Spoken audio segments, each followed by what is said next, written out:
नमस्कार दोस्तों। दोस्तों, जैसा कि आप लोग जानते हैं कि मैं हेल्थ और हेल्थ के टॉपिक्स पर वीडियोस बनाता हूँ। तो जो मेरा आज का टॉपिक है फ्रेंड्स, वो है कि बच्चों को बार बार बुखार क्यों आ जाता है, और अगर आ जाता है तो फिर ये कितना खतरनाक है। ठीक है, आखिर क्या करना चाहिए हमें अगर हमारे बच्चों को बार बार बुखार आ रहा है तो। ठीक है, तो फ्रेंड आज हम इस पर बात करेंगे, इस पर चर्चा करेंगे खुलकर। ये अक्सर सारे माँ बाप की जो होती है प्रॉब्लम होती है कि उनके बच्चों को बार बार फीवर आ रहा है, बार बार फीवर आ रहा है। और अगर फीवर आ रहा है तो वो घबरा जाते हैं कि कहीं ऐसी कोई प्रॉब्लम तो नहीं है, कोई ज़्यादा गंभीर बात तो नहीं है कि आखिर क्या बात हो गया है। तो मैं आज इस पर पूरी बात चर्चा करूँगा कि क्या कारण होता है और हमें कैसे इससे बचाव करना चाहिए फ्रेंड्स। चलिए फ्रेंड शुरू करते हैं। फ्रेंड, वीडियो शुरू करने से पहले जो लोग मेरे YouTube चैनल पर नए हैं उनसे मेरा निवेदन है कि प्लीज़ मेरे YouTube चैनल को सब्सक्राइब करें, वीडियो को लास्ट तक देखें, और अगर अच्छा लगे तो वीडियो को जरूर किसी से जरूर जो है शेयर करें फ्रेंड्स। ठीक है फ्रेंड, और आपका एक सब्सक्रिप्शन हमारे लिए बहुत ज़रूरी है, बहुत महत्वपूर्ण है, ये मैं आपसे बार बार कहता हूँ। चलिए फ्रेंड शुरू करते हैं।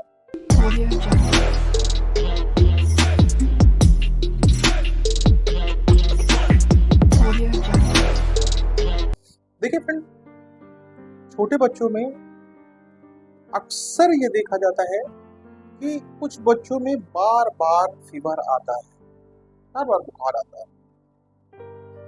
इसका कारण जो है वो पहले नंबर पर हो सकता है बैक्टीरियल इन्फेक्शन।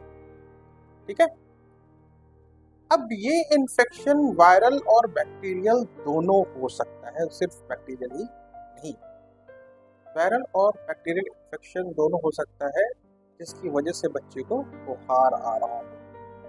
दूसरा होता है एलर्जी या साइनस इन्फेक्शन। बच्चे को बार बार जो है एलर्जी हो रही है किसी चीज से, जैसे सर्दी जुकाम फ्लू हो रहा है, जिसकी वजह से उसे फीवर आ रहा है। And third is tonsillitis. बच्चों में टॉन्सिलाइटिस यहाँ पर जो होती है, एक तरह के ग्लैंड होते हैं उनमें सूजन आ जाती है, तो उन्हें उस सूजन की वजह से भी बच्चों में क्या होता है कि बुखार आ जाता है, फीवर आ जाता है, जिसे हम लोग टॉन्सिलाइटिस कहते हैं। चौथा सबसे कॉमन है वो लैक ऑफ न्यूट्रिशन।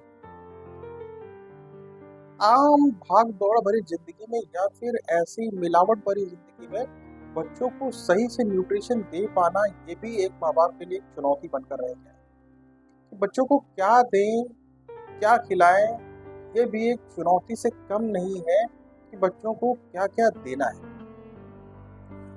बच्चों को अगर आप प्रॉपर बैलेंसिंग डाइट नहीं दे पाए तो होता ये है कि बच्चों में न्यूट्रिशन की कमी हो जाती है।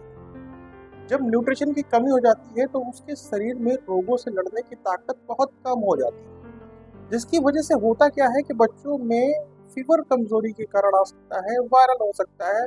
ठीक है, तो इनसे भी ये एक बहुत बड़ा पहलू है कि माँ बाप को सबसे ज्यादा अगर ध्यान देना है, हर माँ बाप ध्यान देते हैं खाने पीने पे, लेकिन आपको न्यूट्रिशन पे बहुत ज्यादा ध्यान देना है कि हमारे बच्चे की जो डाइट हो वो आपको क्या है, न्यूट्रिशन से भरपूर। बच्चे को हर एक चीज खिलाने की आदत आपको डलवाना पड़ेगा। ऐसा नहीं है कि भाई हमारा बच्चा ये नहीं खाता है तो हमने ये नहीं खिलाना है। आपको उसे हर एक चीज को खिलाना है, समझाना है, अच्छे से प्यार से उसको बात करनी है। इसके अलावा बच्चे को बार बार किसी तरह का इन्फेक्शन हो जाना, बैक्टीरियल इन्फेक्शन बार बार हो जाता है। इसके अलावा जो आता है वो आता है क्रॉनिक डिजीज। क्रॉनिक डिजीज का मतलब होता है कि बच्चों में कोई ऐसी बीमारी पनप रही है जिसे आपको पता नहीं है। वो ट्यूबरकुलोसिस हो सकता है, गंभीर कोई बीमारी हो सकती है, कोई मेलिग्नेंसी हो सकती है, कैंसर हो सकता है, ल्यूकीमिया हो सकता है, लेकिन ऐसे होने के चांसेस बहुत कम होते हैं। हाँ, ट्यूबरकुलोसिस होने के चांसेस हो सकते हैं। तो ध्यान ये रखें कि अगर आपके बच्चे को बार बार फीवर आ रहा है तो कतई नजरअंदाज आपको नहीं करना है। आपको समझना ये है कि आखिर आपके बच्चे को फीवर आ क्यों रहा है। And next is vaccination. हाँ, अगर आपके बच्चे को वैक्सीन लगा है, आपके बच्चे का वैक्सीनेशन हुआ है, तो भी आपके बच्चे को फीवर आ सकता है। इसमें घबराने वाली बात बिल्कुल भी नहीं है। आमतौर पे माँ बाप क्या करते हैं कि वैक्सीन लगा है बच्चे को और उन्हें फीवर आ गया तो माँ बाप भी घबरा जाते हैं कि आखिर भाई वैक्सीन के बाद हमारे बच्चे को फीवर क्यों आ गया, क्या हुआ, कैसा ये सुई लगा दिया, क्या इंजेक्शन लगा दिया। तो ये सब माँ बाप के अंदर डर होता है और ये लाजमी है।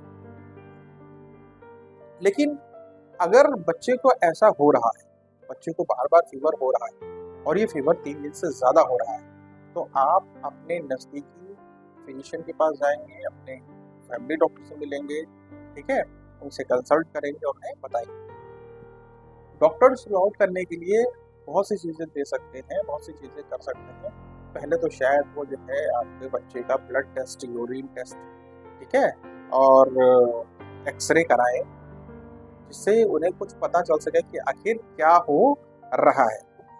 बच्चों को आपको फुल बैलेंसिंग डाइट देनी है, जैसा भी हो, कैसा भी हो, खाना हो, और वो भाई बैलेंस से भरपूर हो, भाई खाना जो है वो हेल्दी हो और न्यूट्रिशन से भरपूर हो। दूसरा, बच्चे की साफ सफाई पर बहुत ज़्यादा ध्यान आपको देना है, क्योंकि बच्चे को बार बार अगर बैक्टीरियल इन्फेक्शन हो रहा है या फिर किसी गंदगी की वजह से हो रहा है, तो बच्चे पर इस पर भी खास ध्यान देना और खाना भी बहुत सफाई से देना। अगर बच्चे को फीवर रह रहा है और वो 3 से 4 दिन से ज़्यादा रह रहा है भाई, तो ये आपको फिजिशियन के पास तो आपको हद से जाना ही जाना है। लेकिन अगर बुखार 101 के ऊपर है तो आपको किसी भी तरीके से वो 2 दिन 3 दिन का भी आपको वेट नहीं करना है, आपको डॉक्टर के पास जाना है, ठीक है, तुरंत डॉक्टर के पास जाना है और उनसे मिलना है। दूसरा, इन सब के अलावा मैं एक चीज़ और आपको बताना चाहूँगा कि आजकल कुछ और भी चीज़ हो सकती है कि बच्चों में जिसकी वजह से फीवर आ सकता है, और वो बच्चों में है कि ये ज़रूरत से ज़्यादा बोझ पड़ना। आजकल काफ़ी किताबों का इतना बोझ हो गया है बच्चों पर कि वो बच्चे बेचारे सह ही नहीं पाते हैं और खुद परेशान हो जाते हैं, इतना स्ट्रेस हो जाता है। तो इस पर भी आपको मिलना है, आपको अपने सबसे मिलकर, उनके टीचरों से मिलकर भी बात करनी है। बहुत ज़्यादा लोड कैसा है, क्या है, स्ट्रेस कम कराना है, इन सब चीज़ों को भी देखना है। जो ज़रूरी हो उन्हीं किताबों को, बुक्स को आप दें, वरना जिनका टर्न्स ना हो उन्हें ना दें। तो इन सब चीज़ों को आपको ध्यान रखना है, आपको अपने बच्चे का ध्यान रखना है। डॉक्टर से मिलना है, डॉक्टर्स अगर उसे मल्टीविटामिन्स देते हैं तो आपको उसे देना है, कैल्शियम ड्रॉप देते हैं तो उसे देना है। जैसा भी हो, बच्चे की हेल्थ का आपको ख्याल रखना है। दूसरा, बैलेंसिंग डाइट में आप बच्चे को दूध से लेकर, फल से लेकर, हरी सब्जियां, अंडे, ठीक है, ये सब दे सकते हैं। हाई प्रोटीन डाइट दे सकते हैं, जिससे आपका बच्चा बिल्कुल ठीक रहे।